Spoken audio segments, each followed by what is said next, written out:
orthopic position? Are they leaning forward? Why does a person lean forward? They We think talked they about can- this before. Oh, no, you did say that. When someone is having dyspnea, why would they lean forward?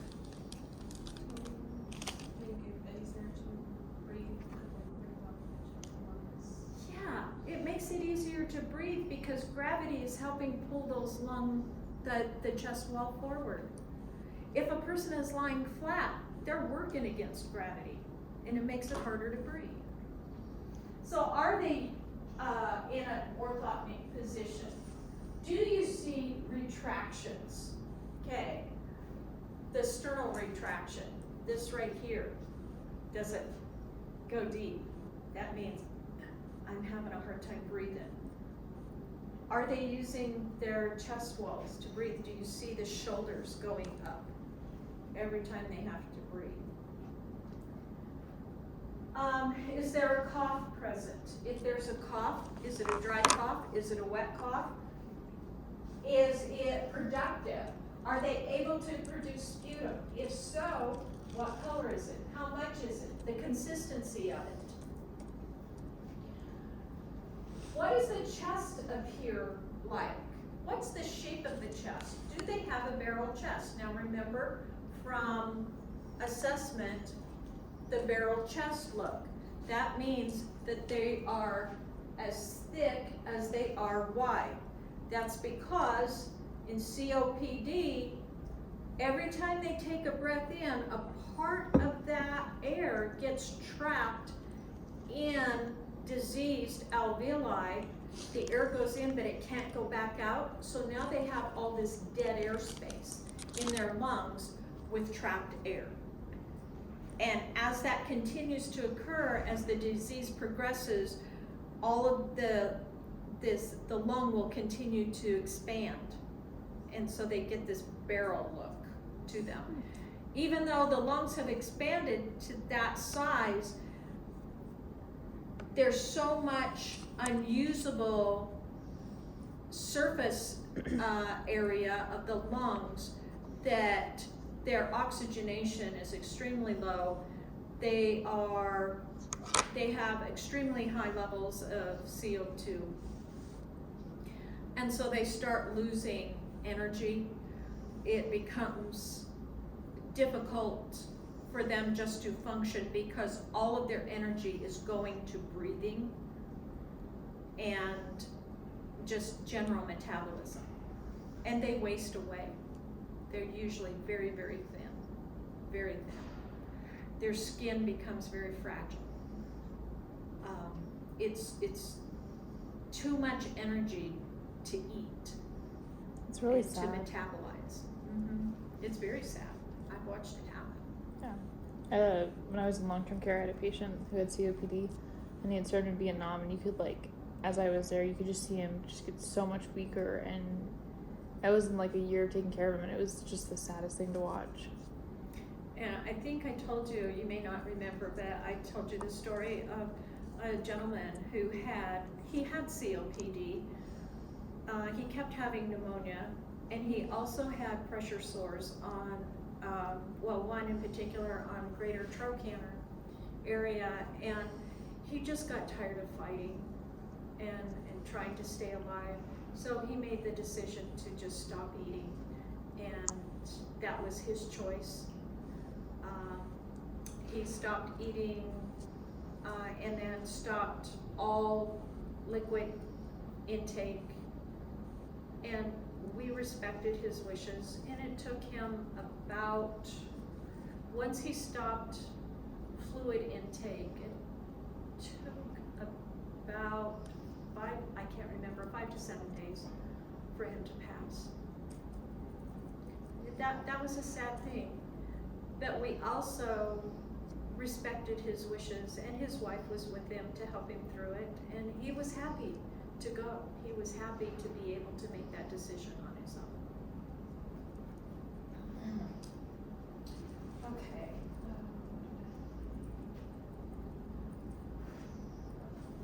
There it is. Next is their oxygen saturation, their breathing, the breathing rate, character, quality. So now we're just talking about vital signs. Or patterns of respiration. And so here I've given you some typical types of patterns: tachypnea, bradypnea, eupnea. What is eupnea? Huh? Yep, It's good breathing, is that what you said? it's good breathing. Okay. EU means good. Okay. Kussmaul, we've already talked about that. Cheyne-Stokes. Now the book goes into, this is pronounced Bio. And I haven't ever seen it. I'm not gonna test you over that. And then apnea. And then any adventitious breath sounds. I can't stress enough how important it is for you to review all of those breath sounds and know what they sound like and know what causes them. Now, how do you know what they sound like if you've never heard them? Go on YouTube. There's some great examples in there.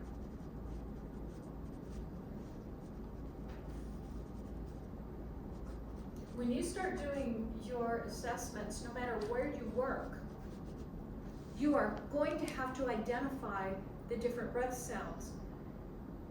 And if you don't know what it is you're listening to and what to call it, then people die because they're not being treated properly.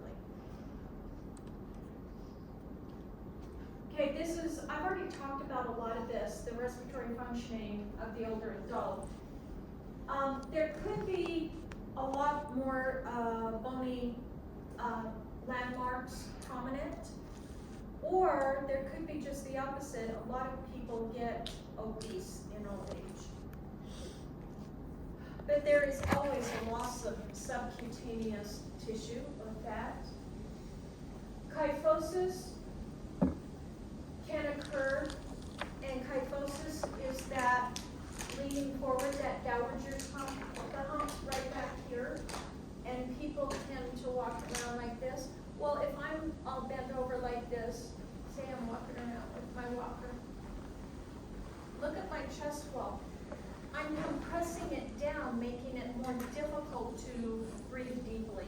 So these folks are very shallow breathers. They're not getting the oxygen that they could if they were to stand up straight.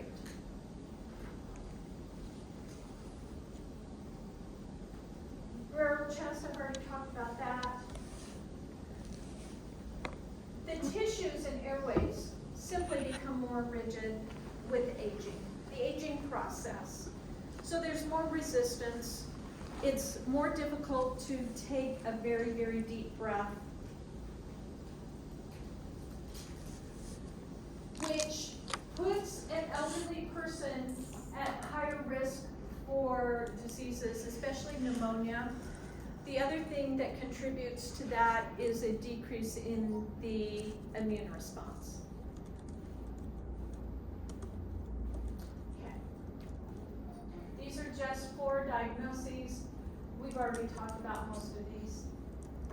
Nursing interventions. Okay, these are just a few interventions. We can help somebody turn in bed. By turning them, we are helping to move the secretions around.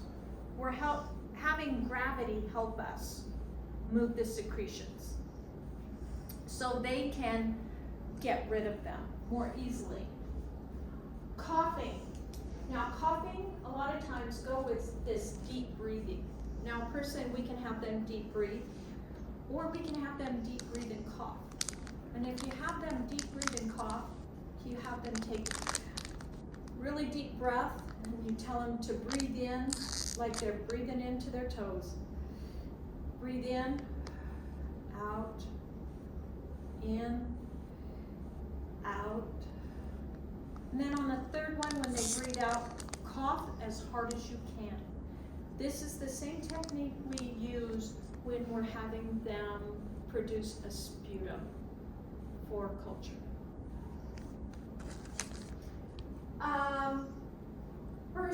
Pursed breathing, that increases the pressure in the lungs to open up the alveoli. It also helps a person relax. Pursed lip breathing, you explain it to someone, okay, I want you to take a deep breath in, and then I want you to breathe it out like you're whistling or blowing a feather across a table like this. And blow out slowly. Okay? Again, when you do it, you'll feel that it increases the pressure in the alveoli. Incentive spirometry, we've talked about that before. Again, here's an example of one. You have them, do I have them blow into it or breathe in? Blow into it. Huh? Okay. Breathe in. So they're gonna breathe in. Now I didn't have a very good seal on it because I wasn't allowing my lips to touch that nasty thing. So you see the incentive was I needed to get this up here. That means that's the pressure I'm creating in the lungs to keep the alveoli open. This helps to move secretions in someone who is bedbound and not able to get up and move around. It's very, very important after surgeries. Nebulize or humidification. Make sure that whenever anybody is on oxygen, it's humidified air. This is just an example of a humidifier that attaches to an oxygen source. It could be a portable, it could be attached to the wall. You simply hook up the oxygen directly to that then. And I'm sure if you've worked as a CNA, you've seen it before. The air, the oxygen goes down through this and creates a mist. So the air is oxygenated. Oxygen is very drying to the nasal passages, and if left unhumidified, it can cause cracking and bleeding in the nasal passages. Then the nebulizer treatments, I've already talked about that. Chest physiotherapy.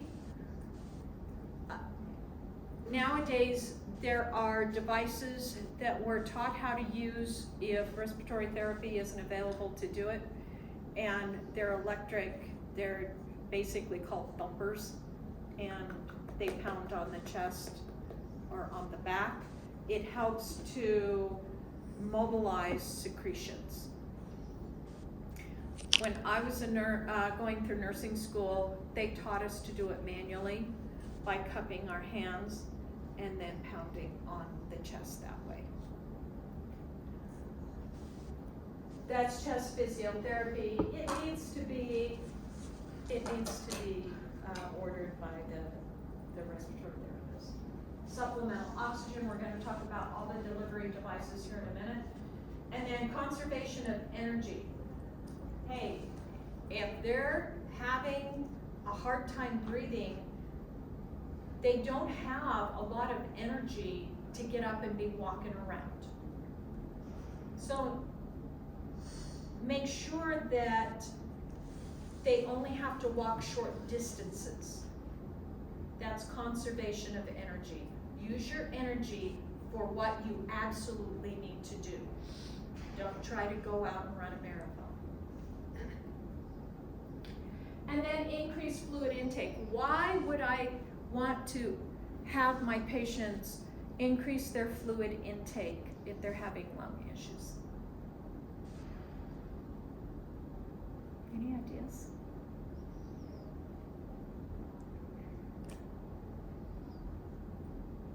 Okay. Hey, if you increase fluid intake, you increase the fluid in the body, which liquefies lung secretions. Think about somebody who's got bronchitis. Those secretions are thick. How can I facilitate them getting rid of those secretions when all they're doing is cough, cough, cough, and all they get is a little bit of thick, Drink water. yeah. Have them increase their fluid intake, which will thin that down and help to liquefy it so they can get rid of it easier. And it doesn't have to be just water. It could be like soup, right? It can be soup. Because a lot of Could people. be popsicles. Right? Popsicles are great. Increase fluid intake. Okay. Yep. All right, here we go to the fun stuff. On this slide, I have both the amount of oxygen in liters per minute that each one of these devices can deliver. I also have out here the percentage of oxygen it can deliver. What I insist that you know are liters per minute rather than the percentage, okay? So for testing purposes, please know your liters per minute.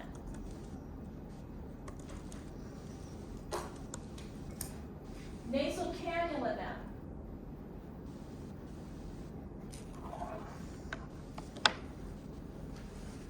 You should all know this.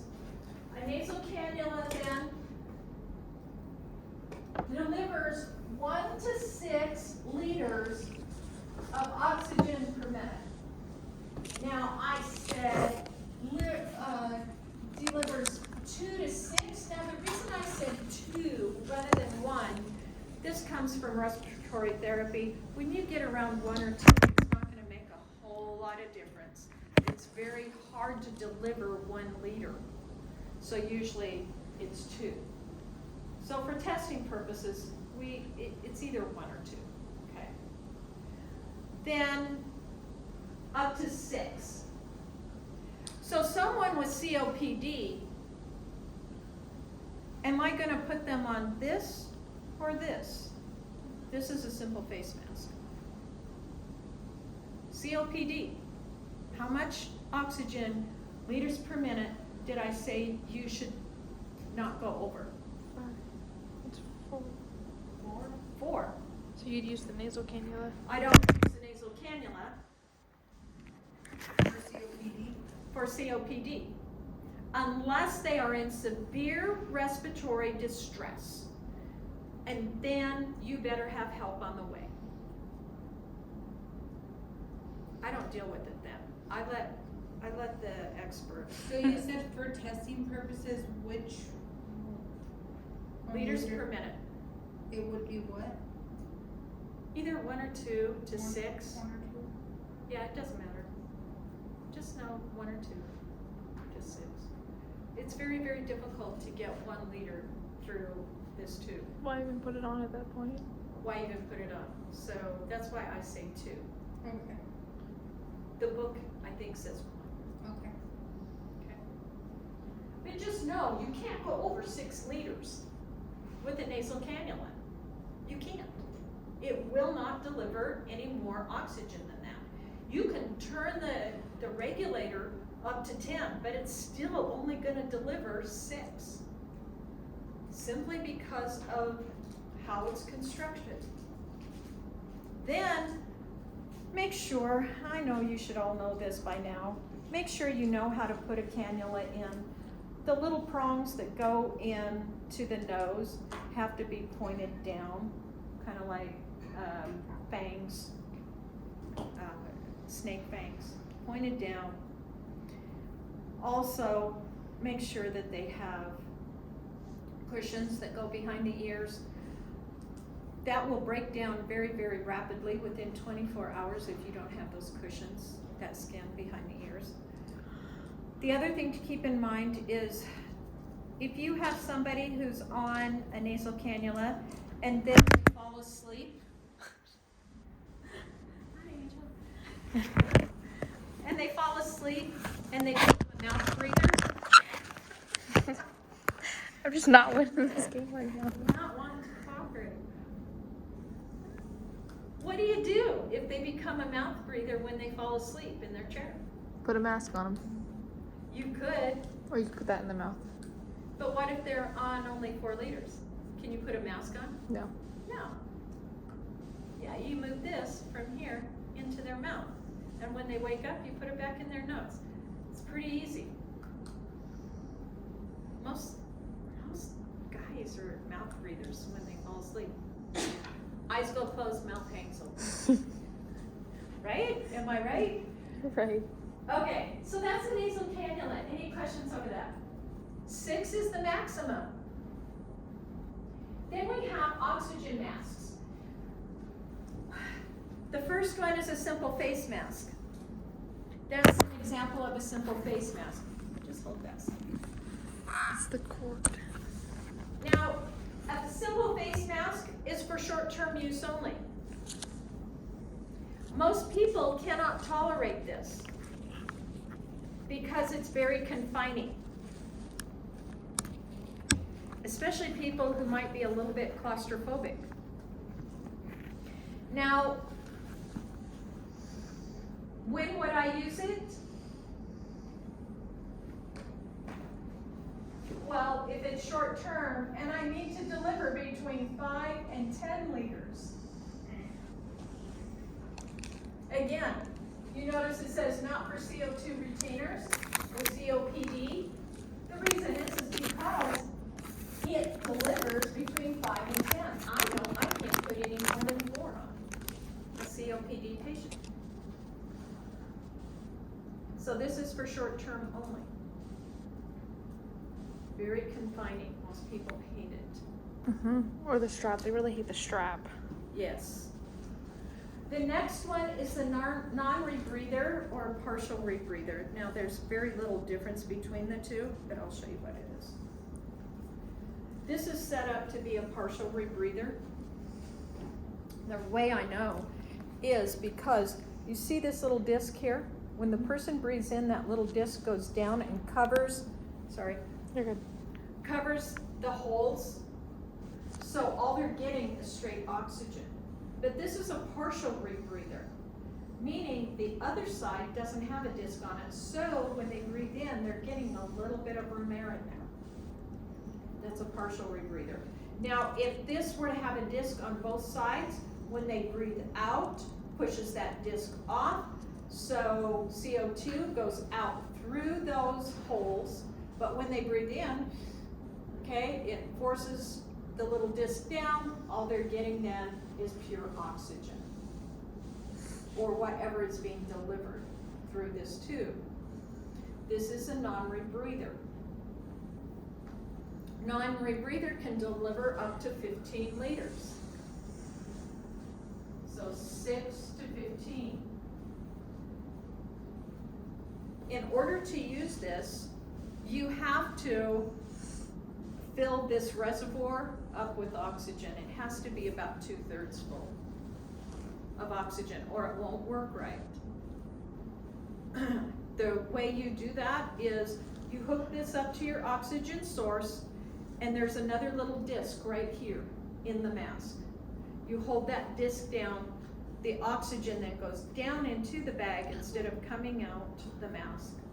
Fills it up, take your fingers off. It will adjust itself to hold about 2/3 full, and then you put it on your patient. When would you use this? When you need to deliver a lot of oxygen, when they're having difficulty breathing, a lot of dyspnea.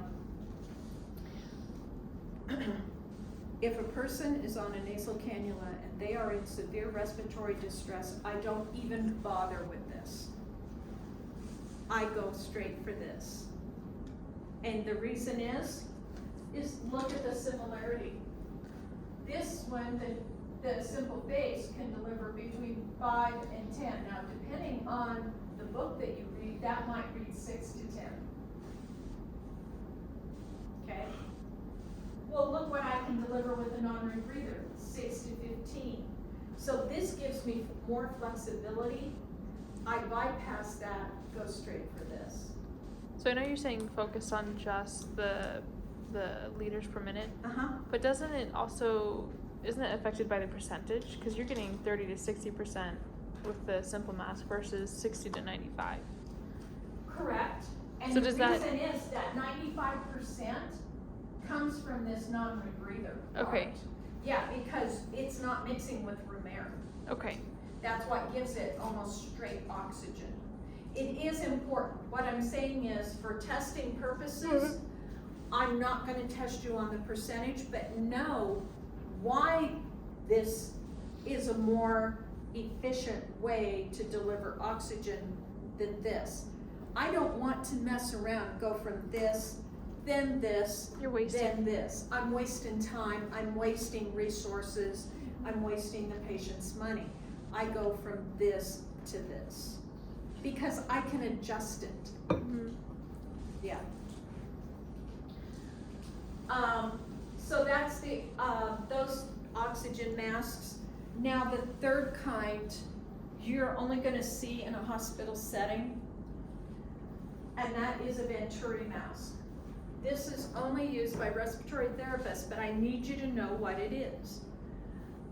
A Venturi mask, the oxygen delivery is regulated both on the delivery source itself, that regulator, and on the mask itself. So it's got two ways to adjust the oxygen delivery, which makes this the most precise delivery device available. Most nurses don't know how to use these. They're used for people who have to have precise amount of oxygen, like COPD patients, when they're, say, in the hospital.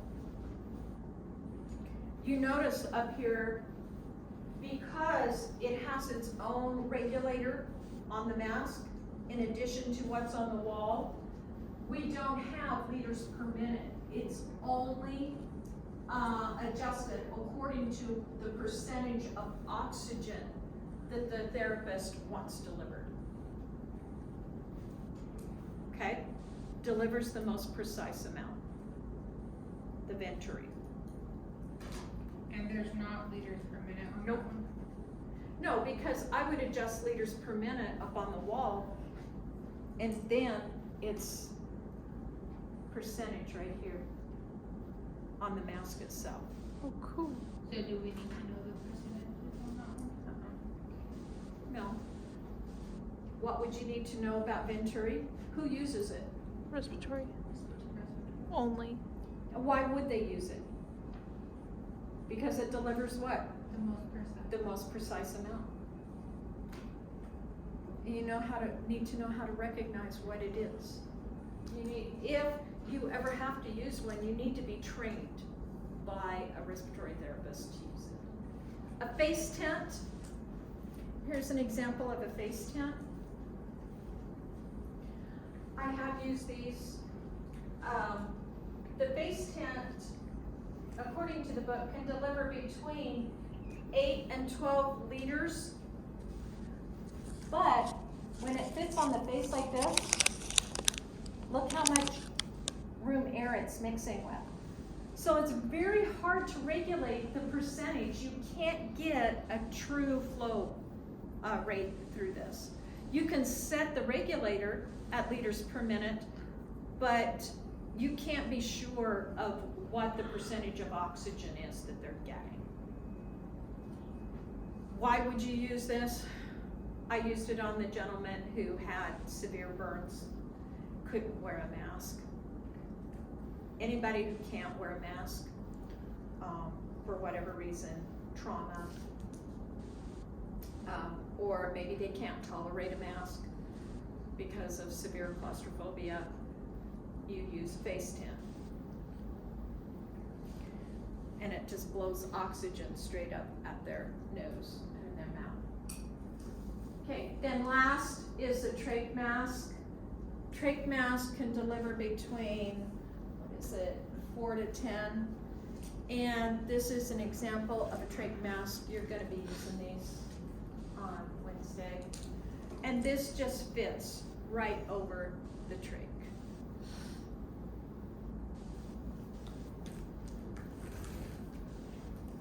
So that is that. Now, before I move on, we talked about interventions. And I don't think, did Tammy go over this? Okay. Has anybody been trained on how to use an inhaler? Okay, y'all have to know that. You never know when surveyors are gonna come in and they're going to watch you, and you have to know how to do this. So, there's two different kinds of inhalers. There is the powdered inhaler, and then this is a mist inhaler. The mist inhaler is used for emergencies. It can be used on a regular basis as well. This will not work for emergencies. The reason is because this will force the mist into the lungs. This has to be breathed in on using the person's own ability to inhale. So you have to shake it to mix it. Is that why it's called a rescue inhaler? Mm-hmm. Okay. Yeah, because it forces the mist into the lungs. Usually there's two, the order is for 2 breaths with a rescue inhaler. The first one delivers enough of the medication to start opening the breathing passages, then the second one actually gets the medication in where it belongs. So you shake it, you tell the patient to place, you do all your instruction first, they're gonna place their lips right here, okay? But before they do that, they need to breathe out all of the oxygen out of their lungs. Breathe out is empty your lungs as much as you can, put your lips on it. Then on the count of 3, you depress it as they're breathing in. So it's gonna be squirt, take a deep breath, breathe in as hard, as deeply as you can, and then you're gonna hold it while I count to 10 or as long as you can, up to 10. And then you stand there and count. So this is the way it goes. Shake, put the lips on it. Okay, 1, 2, 3. 1. And count to 10, then breathe out normally. Wait 30 seconds, do it the second time. If they cannot coordinate the breathing in along with the medication being delivered, then you use a spacer. Spacer, so you shake it, you put it in the spacer, have them put their lips right here, then you deliver the medication into the spacer and have them breathe it in. It doesn't have to be coordinated. The problem I find is that you lose some of that medication within the spacer, but this is what you'd use with, let's say, little kids who can't coordinate that. This one is the same thing. Breathe out as far as you can. Open it. When you depress the little button, it breaks a capsule full of powder in there. And then have them put their lips on here. Breathe in as deep as they can, count to 10, breathe out normally. This does not have to be coordinated because they're just simply breathing in the powder. If they're doing 2 different kinds, if they're doing a rescue and a powder at the same time, you wait 1 to 3 minutes between. Just Okay. so there's not a why. Allow this to do its work before you mix it with this. Okay. This has to open up the breathing passages in Okay. order for this to work. Okay. After they have breathed in the medication, and done its work, you've counted to 10, have them breathe out normally. When it's all done, have them rinse out their mouth with water and spit. Because of the medication itself, it can cause thrush if left in the mouth. So you want them to rinse and spit. Get that residue out of the mouth. Okay, that's your instruction. That's what you gotta know. I have had the state inspectors coming in to long-term care and actually watch and make sure that the nurses could give instruction using these. And yeah, you'll be flagged. It's a pretty serious flag too, if nurses don't know how to It's do a it. pretty serious thing to not. It's actually, it's a medication error. It's a hot topic right now. Okay, diagnostics relating to respiratory system, sputum samples. I already told you how to get a sputum sample with the deep breathing cough. Have them cough and spit into a specimen cup. Blood work. We might have an order for a CBC with a differential that will tell us oxygen, or not oxygen levels, but red blood cell count, white blood cell count, and then if they have an infection, the types of white blood cells. We're gonna learn the significance of all of that in 2 weeks. And hematocrit and hemoglobin. Hematocrit is the percentage of solids compared to the percentage of plasma in the blood. And then hemoglobin count just tells us how much hemoglobin is in the blood to carry the oxygen. All right, X-ray, chest X-rays. Chest X-ray can show what we call consolidation. That is the accumulation of mucus and fluid due to inflammation and infection. So, question with that. Is Yeah. that why when they did like x-rays for COVID that it looked almost, Solid? yeah, Mm-hmm. okay. It's the inflammation and all of the accumulation of the fluids in there. Okay. Because I remember seeing like crazy x-rays from Yeah. COVID. Yep. And chest X-rays will show it better than just about anything else. How fascinating. Okay. Yep. Screening tests then, the main screening test that we do as nurses is a PPD or the tuberculosis test. It does not tell us whether they have an active case, it simply tells us whether they've ever had an active case or they have the bacteria in them. Okay, they could be a carrier and it'll still be positive. That's why if anybody has ever had a positive TB test, they can never have another one again. They will always show positive. And so those people have to go in for chest X-rays, and that is the defining test that will tell whether it's active or not. It will show the inflammation.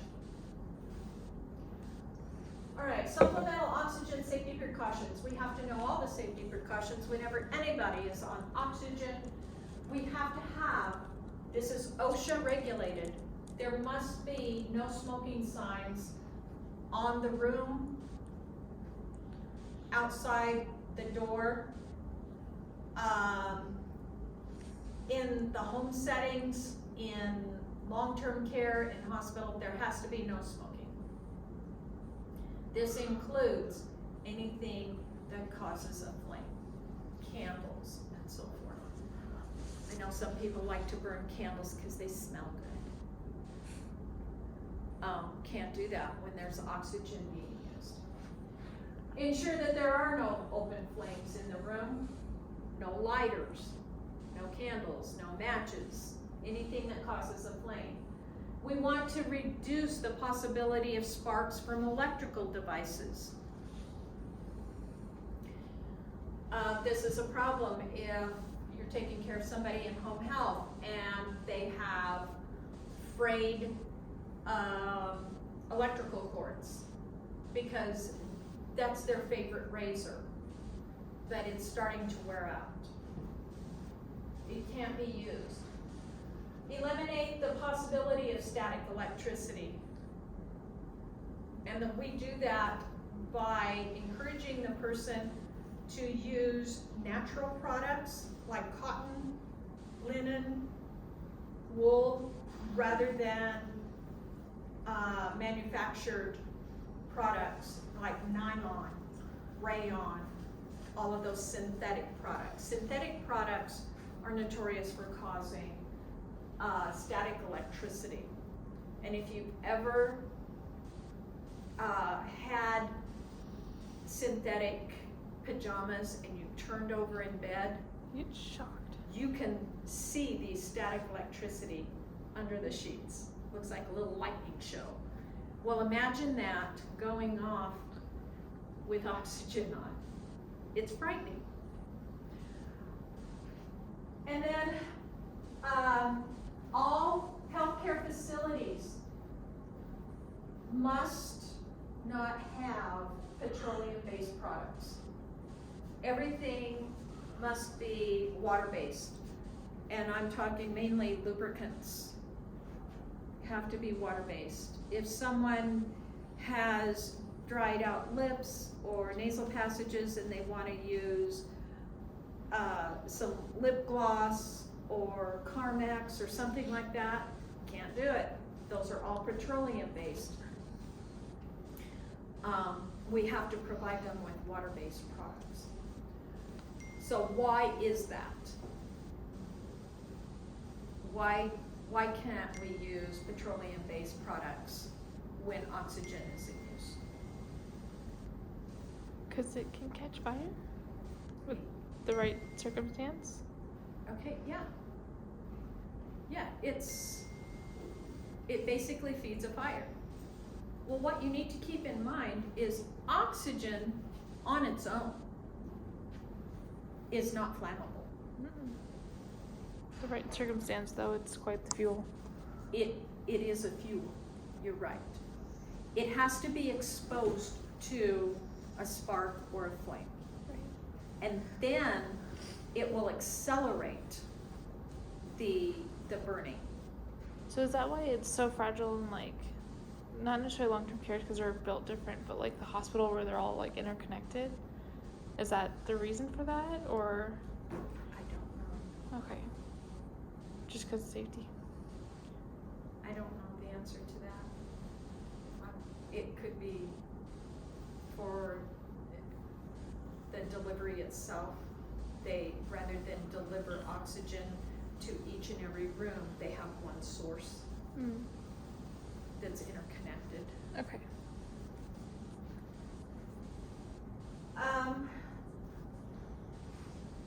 So oxygen, we can't see it.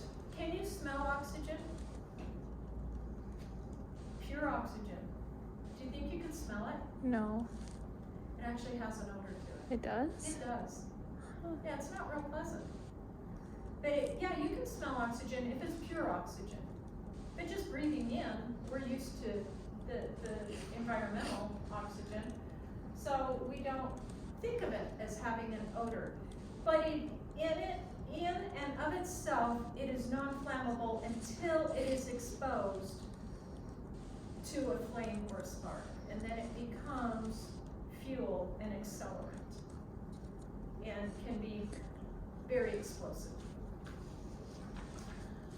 Whenever you're using oxygen, I already told you, you need to use a humidifier with your patients, and it needs to be distilled water. Anytime oxygen is being delivered, it must be distilled water. The main reason for that is tap water has a lot of contaminants in it, and you don't want to deliver those contaminants to the system and to the body. What about, oh, never mind. I already answered the question. Okay.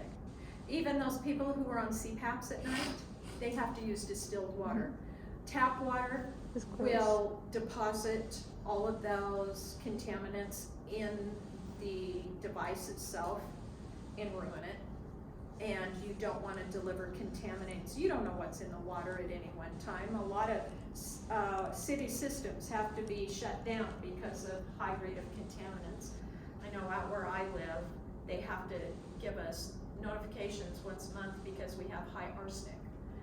I don't want that going into an oxygen delivery system, right? And even wells, if the wells are old enough and Yeah. you've been farming on that for Right, however long, the water can be contaminated. right. Especially around here with all of the dairies. Could be a lot of contaminants. Okay. I think that's it. This is just a picture reminding you of what I just showed you. Let's talk about trach tubes for a minute. We have an endotrach tube, which is basically, you will not apply an endotrach tube. That's what EMT or paramedics do, especially trained nurses. That's intubation. It's for short-term use. Okay, what we usually deal with is the tracheostomy. And a tracheostomy then is an ostomy that's created in the throat. You can kind of feel where it goes. You can feel that cricoid tissue right below. You can feel your Adam's apple, it's right below that, and you can feel there's kind of a gap in between those rings. That's where it goes. And then this is inserted. And there's cuffed and non-cuffed. The cuffed has a balloon that gets blown up through this device, and it prevents any air from going around it. There's also fenestrated and non-fenestrated. This is non-fenestrated. I'll show you a fenestrated on Wednesday. A fenestrated will have a little hole right here, which will allow air to go through for speaking. Is that where they use like the voice box? Mm-hmm.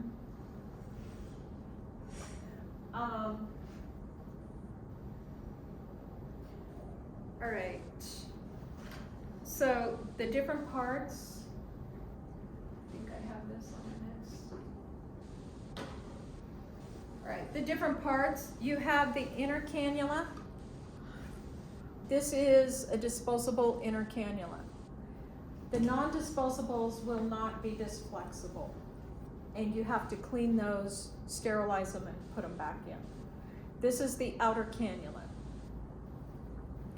When these are being inserted, and if they ever come detached or loose,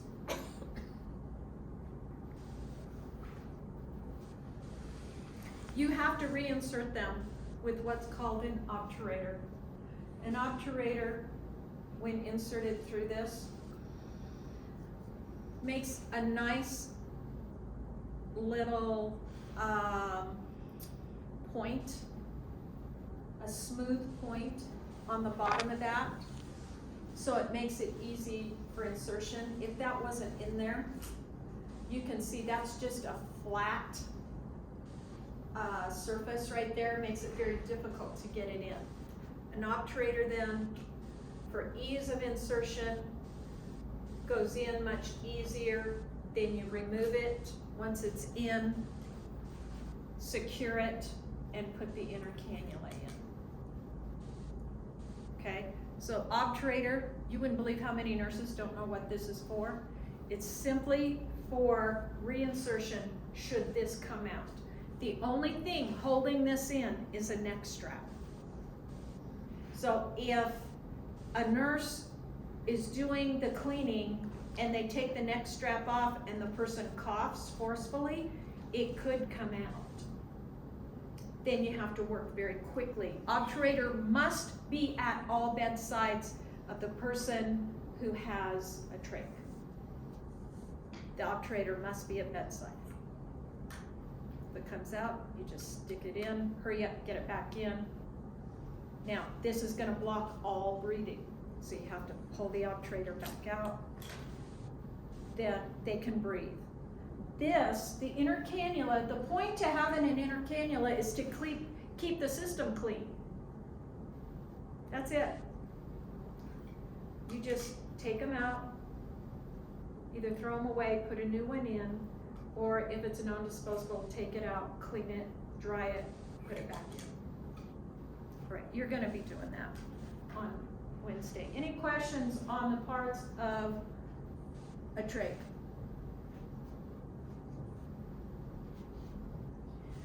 I talked about chest tubes a little bit and we talked about x-rays. Can you see the difference between this side and this side? Mm-hmm. Now this side, that's the heart, but this is clear. Can you see all of it's cloudy? Looks like it's got little lines. Uh-huh. Yeah, to me, that does not look like either a hemo or a pneumo. That looks more like, I don't know, accumulation of mucus. Now this, you can tell what that is. What is that? Something's going on. Is that the Something's going on. Is that the pneumothorax? Oh, it's hemothorax. That's a hemothorax. How do I know it's a hemothorax? Because of where it's located. Hemo is liquid. Liquid follows gravity. It's gonna be low. A pneumothorax, air rises, it'd be more up here. Here's the upper part of this is the upper lobe of the lung, but this whole lower lobe has been completely pushed in and collapsed. So pneumothoraxes are higher, and hemothoraxes are lower. As far as treatment goes, because blood follows gravity. You need to know, to anticipate where the chest tube will be, where the tubes will be exiting. And knowing that with a hemothorax, we're gonna be looking at blood that's following gravity. It's gonna be lower in that pleural space. You can anticipate the chest tubes coming out of the chest wall, usually between the 4th to the 6th intercostal spaces. And that would, more likely than not, it's going to be mid-axillary line. It's gonna be right down here. For a pneumothorax, it's going to be between the first, what does my note say? The 1st to the 4th, the 1st to the 3rd? 2 to 3 on mid-clavicular line, because air rises. I just want to show you what it looks like. And this can be done in the room. It is a surgical procedure. But this is just one type of chest tube. This is designed to either sit on the floor. If it's on the floor, it needs to be taped to the floor so it can't get kicked over, or it can hang at bedside. The little hangers are right here.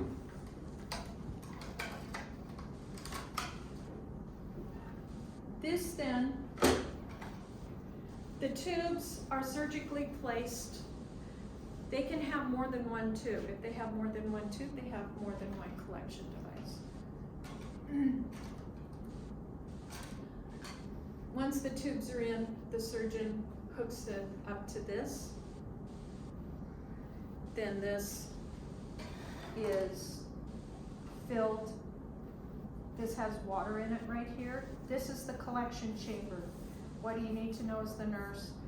you can read the guidelines on the PowerPoint. You don't see these very often. I think I've taken care of 3 patients in my career that's had a chest tube. You just need to make sure that there's no constant bubbling going on unless it's a pneumothorax, and then you're gonna see it over in here. But if you see constant bubbling, there's probably a leak in the system. You have to identify the leak. Those are pretty intense. Yeah. I don't like dealing with them. Then every time you go into the room, you're gonna take your Sharpie and you're gonna put a line as to how full this is. You're gonna put the time and your initials. That tells the other nurses and the providers how quickly you're drawing off fluid and how much fluid is in there. As soon as it starts slowing down, we know that it's resolving. And then the ones that I've worked with, these are also hooked up to suction to create the suction through this. So there's that. They're little beasts though. Pardon me? Those are beasts. Like they get heavy and they get gross and Yeah, and I've seen them where they get clots in here, and there's usually a rule. You have to go by your facility policies, but what you can't do is, this is called stripping. You can't strip it, and you're not supposed to milk it. That's milking, to try to get that clot out of there. What that does is it increases the pressure in the lungs and can actually cause more damage to the patient. So what do? You change out the tubing. Simple as that, or change out the whole device. Because once this device is full, you're gonna be changing it out anyway. And what do? You clamp off their chest tube, take this out, hook another one up, and start it running. And it just unhooks from the tube right there. So that's a chest tube. I don't really test you over chest tubes because you don't see them that often. And you're gonna go through a training anyway. If you're working in a facility that has anyone who might have a chest tube, you'll go through that orientation period where you go through in-services and training on how to use them. Because this is just one brand. There's other brands that work differently. I think with COVID we saw a lot of them just because of infections. Absolutely, yeah. Yeah, they're interesting. Yeah, they're called Pleurovacs. And, I mean, plural, pleura, and then evac. You're gonna evacuate the pleural space. And that just shows you, it's one similar to what I just showed you. And so I gave you what this chamber is for. You can look at that. Just so you have an idea of what it is. If you ever have the opportunity to see one at work, hey, go in and start asking questions. Have the nurse show you. And then that just tells you what I just told you.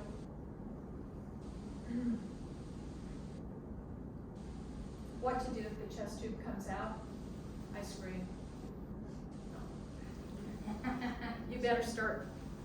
Well, if the chest tube comes out, you have to put an occlusive dressing over it.